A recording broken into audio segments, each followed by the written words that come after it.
We've got all these different things happening on this site now. When you hover over some of these items, it'll show you the dates. So that was on the 25th of February 2025, and that one again the 7th of January 2025. So all these things have been added, and this hasn't given the public any time to look at all this. That's another one, the 25th of the 2nd 2025. This is on the new site.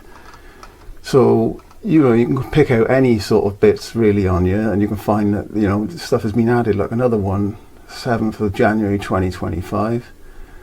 And all of the viewpoints have changed because they've actually changed the positions now of the turbines. So if you open up these viewpoints and you have a look under the actual document properties, you can see that 31st of March 2025 this one was created. So this is only a couple of days basically before the actual website's going live for the public to see all these new documents, just before this actual objection stage starts. There's no way that people are going to be able to look at all of this, look at all of these documents, all these viewpoints. And obviously, like I say, we'll have a look now at the actual turbine locations because they've actually changed as well. Okay, so looking at the turbine locations, this is around September 2nd 2024.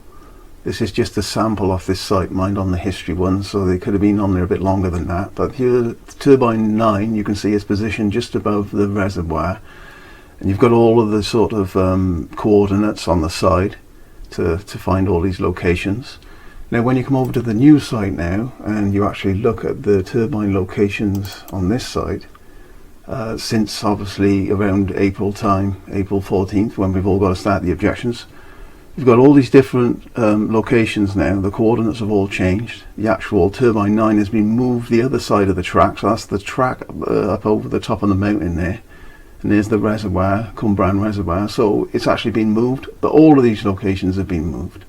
So you can see now they're more in line with each other, whereas on the older chart they're all in different places, they're almost staggered. So again, this has changed a lot of things for different people, because people living over Pontypool side now, maybe Upper Race, are going to have a good view of this turbine they might not have had, and it hasn't really given them a fair chance to have a proper look at the details for all this. This is just really unfair. This is the actual peat depth map from the older version of the site. You can see turbine 9 there above the Cumbran Reservoir, and it's worth taking note of the actual depth of the peat on here, because there's very little purple, and purple indicates that it's a deeper area of peat. When we come over to the new version of it, this is on the sort of website now, it's displayed in April, you can see that there's a lot more purple. And we obviously know now from the areas that we looked around the corner by the track of the substation that it's a lot deeper than what it's actually displaying on here for the cable for the actual solar farm. So this map can't be trusted either.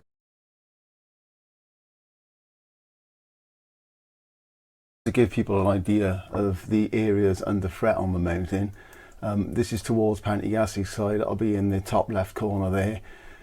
The new and old turbine locations are roughly the same. They're not really in much different places, but you can understand all of this heather is basically going to be destroyed because there's going to be road networks. These are representing the cable trenches, the yellow, so over from T3 over to turbine 1, whether it's old in the bracken or new in the heather, it's not a lot of difference, because there's got to be roads through here, there's got to be crane foundations. So this is turbine 1 location. You can see Pantygassig in the distance there. They're going to have a view of all of this. Whether it's the old position, which is in this sort of bracken area, or the new, which is slightly into the heather, doesn't really make a difference. The peat's around 0.475, 0.4 3/4 on the meter stick in different places, and it is rich. You can see it is there. This is very rich, this area. It's about 4.5 on the stick, or 4 3/4, almost at 5. That's very rich, that is. And it's all in amongst the heather.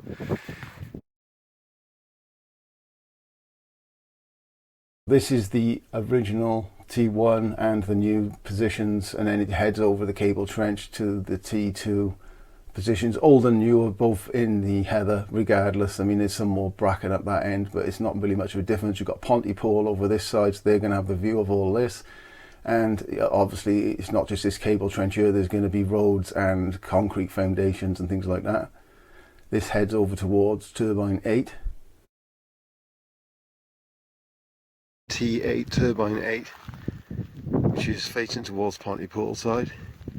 What's strange about this one is if I've just gone and dug down another foot, and there's peat in there again. Yet just over here where someone else has dug some holes, there's all this.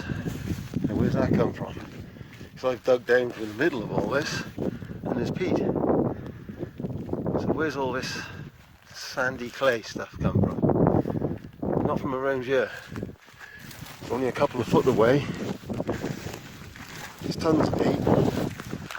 This is the old T8 spot. It looks to me like the ground has been lifted because you've got this rock moving about here. And where's it come from? Because the rest of the ground, you come over here, it's all just peat bogs. So they've only moved T8 just slightly.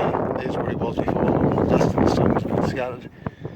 Basically roughly in the same spot. We've still got peat, and we're about 4.5 on the stick. So we're also an area where we got the ground nesting birds. You can see the turbine 8 area there. Again, although new, it's roughly exactly the same place. Then you're heading over towards the main track on the mountain, which a lot of people walk. So through this heathered area again, all of this will be destroyed. And you've got where the new T9 location is on the side of the track. Okay, this is the area of turbine 9, the new turbine 9, the revised one, overlooking Pontypool. That way you've got the mast at the end of the mountain, and you've got Cumbraen and Avonmouth sort of direction over that way. There's a lot of sand around you, which is strange because it's not on the path. Again, it's only in the site area. It's scattered around. As soon as you step away from the site, it's gone. I've sucked the bar down. It's over 0.4 of a metre in this part.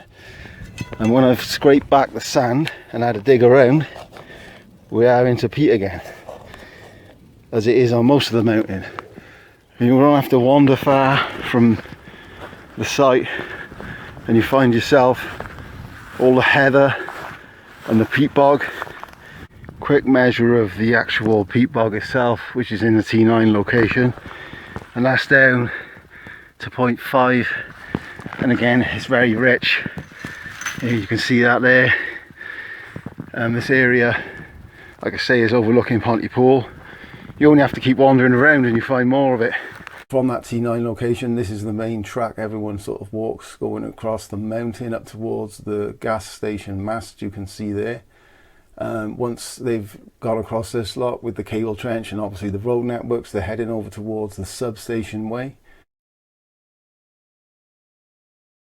Alright, so this is the area where they plan to put the proposed substation for res. You've got the pylons, we're in between the two there, Nantgwyddyn in that direction, and then you can see the tower on the gas station in the distance. This area, playing down the levels of peat again, this is a peat bog right in the area. In the distance you can see all the heather, and I'm just going to have a look around to just see how much we've got in the way of peat here. So I've just come into the area, I'm a few metres from the track. We're looking at 0.5. You can see it's rich as well again. Just dug down to get a bit out and have another look. Again, we got the gas station in that direction. This area is in the middle of the proposed substation spot, and there's a bit of a channel going on. It's like a long peat bog. It's very spongy. We're up to 5.5 metres on the stick. It's difficult to pull out because it suctions on. And you can see all the peat there. Very rich. All of this area. You only have to have a little look as well in certain spots. You can see it without even having to dig for it. And of course you've got all the mosses and things like that. On Cumbraen's side of the proposed substation now, we're at 0.45 on the stick. You can just about see the pylon in that direction. I'm still in the middle of this peat trench, And again, I'm in the bottom of it, so it's going to be deeper on these humps. This time I'm on the gas station side of the proposed substation. You can see the pylons there. We're at 0.5 3/4 on the stick. Again, you can see all the peat there. Plenty of it. And just there, you've got all of the heather and things like that. There's plenty of mosses around here. This side, at the base of where the substation's planned, 0.4 3/4 on the stick.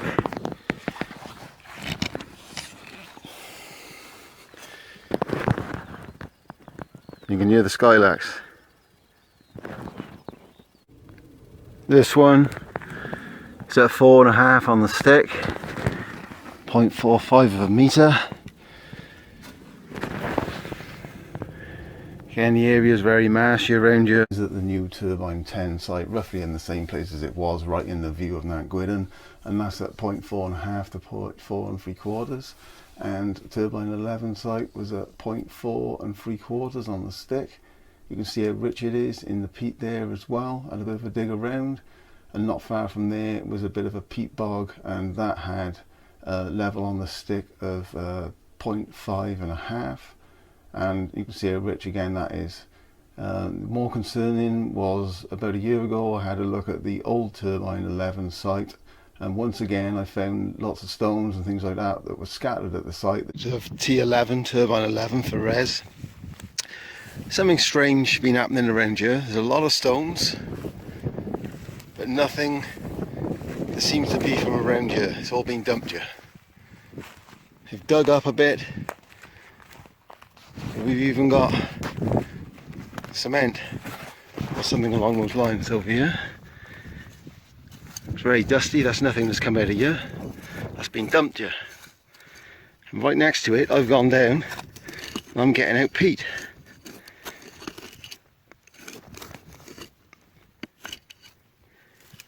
So where's all this come from? All these stones. As soon as we get away from the spot, no stones, nothing, you're back to the mud. Tons of heather. Shouldn't be here again. Another site that shouldn't have been chosen. Where's that come from? Are they trying to make it look like it's very stony around here? Because it's only this little bit. You get over here again, we're back into the succulents, we're back into the heather. What's going on?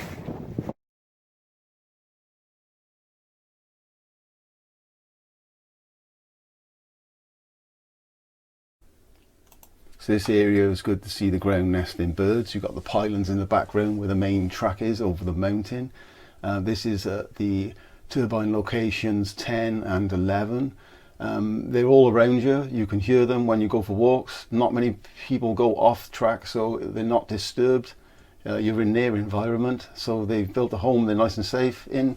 To destroy it with cranes and roads, it's unbelievable. In the background there to the right you can see there's an Aug2024 way, but when you go there late at night they all settle down. You can hear them in the ground. There's absolutely hundreds of them.